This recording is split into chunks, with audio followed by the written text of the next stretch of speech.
કરતા. હા, બિલકુલ નહીં. સૌથી પહેલા તો આપણે ડ્રેસિંગ બનાવીશું.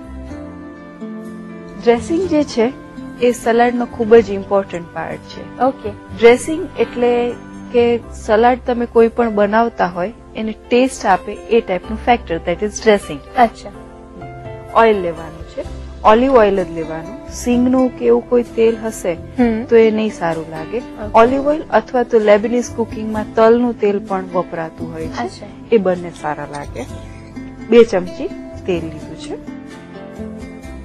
કેસ્ટર શુગર અથવા તો દળેલી ખાંડ કંઈ પણ લઈ શકાય. 5 ચમચી જેટલી આપણે કેસ્ટર શુગર લીધી છે. મરી લેવાના છે, એ પણ અડધી ચમચી જેટલા. ઓકે. પેપ્રિકા એકદમ થોડું. સેલેડમાં ખાંડ કેવી લાગે છે? સેલેડમાં ખાંડ નાખવાથી થોડુંક સ્વીટ ને સ્માઇલ્ડ સ્વીટ ટેસ્ટ જે આવે છે ખૂબ સરસ લાગે છે. બહુ ગળ્યું નહીં પણ. ના, ગળ્યું નથી લાગતું. ઓથેન્ટિક જે લેબનીઝ સલાડ હોય છે એમાં શુગર નથી હોતી, પણ આવી રીતે નાખવાથી એને ખૂબ સ્યુટેબલ ટેસ્ટ લાગે છે, એટલે આપણે લઈએ. સોલ્ટ ટુ ટેસ્ટ 5 ચમચી જેટલું. હવે આને ફીણી લેવાનું. થોડું મિક્સ થાય એટલે હવે આમાં લેમન જ્યુસ નાખીશું, લગભગ અડધા લીંબુનો રસ. આને પણ સરસ ફીણવાનું. ડ્રેસિંગનું પ્રપોર્શન કેટલું રાખવું જોઈએ? ડ્રેસિંગનું પ્રપોર્શન સપોઝ એક મીડિયમ સાઇઝ બોલ હોય તો એમાં 1 થી 1.5 ચમચી જેટલું ડ્રેસિંગ સફિશિયન્ટ થઈ જશે. પછી એ તમારા ઉપર ડિપેન્ડ કરે છે કે તમને કેટલો કોન્સન્ટ્રેટેડ ટેસ્ટ ભાવે છે, એના પર ડિપેન્ડ કરે. એકદમ સરસ મેલ્ટ થઈ જાય. હવે આની અંદર કાકડી નાખીશું. 1 મીડિયમ સાઇઝની કાકડી છે, એને મોટી સમારી લીધી છે, એમાં એડ કરવાની. લેટસ એડ કરીશું, એ પણ 1 થી 1.5 બાઉલ જેટલી છે. એમાં લેટસ શું છે? લેટસ એ સલાડમાં યુઝ થતું એક એવું વેજીટેબલ છે. આપણે જે કોબી જે હોય છે એને સિમિલર જ હોય છે, અને લેટસના જે પાંદડા હોય છે એ કોબી કરતા એકદમ કૂણા કૂણા હોય, અને એમાં પાણીનું જે પ્રપોર્શન હોય એ વધારે હોય. જ્યારે તમે એને સલાડમાં કે એમાં ખાઓ તો તમારું મોઢું જે ડ્રાય ના થાય એ ટાઈપનું એક વેજીટેબલ છે, અને લેટસ કહેવાય છે. હવે આમાં ઓલિવ્સ નાખીશું, લગભગ 2 ચમચી જેટલા. ટામેટા 1 નંગ. લીલી ડુંગળી છે, એ પણ 1 નંગ લીધી છે. થોડું ગાર્લિક નાખીશું, લગભગ 2 થી 3 કળી જેટલું છે લસણ. એકદમ લાઇટ ફ્લેવર આપશે આનેથી. આ રીતે ક્રશ કરીને નાખીશું. હવે ફુદીનો આપણે ચોપ કરીશું. ફુદીનો ઓલવેઝ ફ્રેશ કટ કરીને નાખવાનો. ઓકે. હેલો મેમ, એમાં શાકભાજી છે એ કેવા કટિંગ કરવાના અને કયા શાકભાજી એમાં ઉપયોગમાં લેવાના? આની અંદર આપણે જે કટિંગ લીધું છે એ મીડિયમ સાઇઝ છે, એટલે કે ડાઈસ કહેવાય છે ને, એ ટાઈપનું લેવાનું છે. બહુ ઝીણું કટિંગ નથી લેવાનું, જે ડ્રેસિંગ આની સાથે સરસ રીતે ભળી જાય એ ટાઈપનું લેવાનું. અને સેલાડ જ્યારે બનાવતા હોય ત્યારે વેજીટેબલ્સ અથવા તો ફ્રૂટ્સ જે કંઈ પણ તમે લો એકદમ ફ્રેશ લેવાના.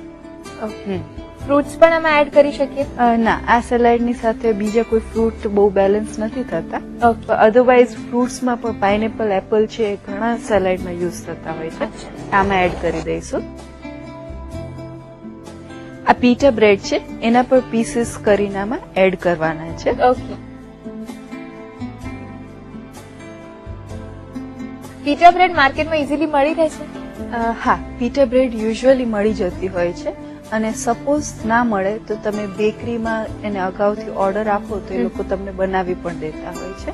ઓકે. અને ઘરે પણ બનાવી શકાય. અચ્છા. પીટા બ્રેડના બદલે બીજું શું લઈ શકાય? પીટા બ્રેડની બદલે આપણે જે રેગ્યુલર જે સ્લાઇસ બ્રેડ હોય એ પણ લઈ શકાય. એને આપણે થોડી ટોસ્ટ કરીને નાખીએ તો પણ એ સારી લાગે.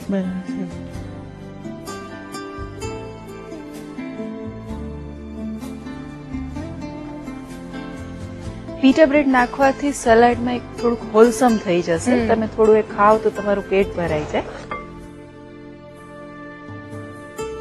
અને આ જે એક પીટા બ્રેડ છે એની અંદર આપણે મેયોનીઝ લગાવી દઈએ, જેથી એમાં પણ આપણે જો થોડું ફિલિંગ કરીને ખાવું હોય સેલેડ તો એ રીતે પણ ખાઈ શકાય. મેયોનીઝ લેવાય, બટર લેવાય, અથવા તો હંગ કર્ડ પણ લેવાય, એ પણ સારું લાગે. અને ઓલમોસ્ટ થોડુંક મેયોનીઝ આપણે આમાં એડ કરીશું. અચ્છા, મેયોનીઝની ક્વોન્ટિટી તમારે થોડી વધારે આમાં લેવી હોય તો એ પણ લેવાય. હવે આ સેલેડને ટોસ કરી લઈએ આપણે. આખું સેલેડ એ જ વખતે બને છે જ્યારે સર્વ કરવાનું છે? હા, આમાં જે મીઠું ને છે એનાથી પાણી છૂટશે. અધરવાઇઝ તમે બધા જ વેજીટેબલ્સ ને મિક્સ કરીને રાખો અને ડ્રેસિંગ નાખીને ટોસ કરવાનું બાકી રાખો, એ રીતે થઈ શકે. બધું જ એકદમ ઇવનલી કોટિંગ થઈ જાય એ રીતે કરવાનું. શાઇનિંગ સરસ આવી ગઈ છે. યસ, શાઇનિંગ આવે, એક ગાર્લિકની ફ્લેવર છે એ પણ ખૂબ સરસ લાગે છે.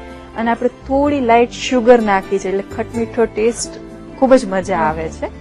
ઇવન આ સેલેડ તમે પીઝા ને તમે જે ખાતા હોય એની સાથે ખૂબ સરસ લાગે છે. આમ પણ પીઝા ખાતી વખતે થોડુંક એક સેલેડ તમે એડ કરો તો એક હેલ્ધી વર્ઝન થઈ જશે. હવે આને સર્વ કરવાનું છે. પીટા બ્રેડને કટ કરી લેવાનું છે.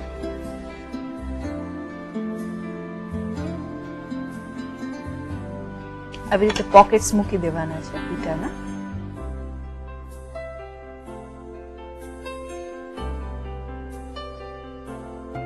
તમારું સેકન્ડ લેસન ખૂબ સરસ રીતે ભણ્યા, એના માટે શાબાશી.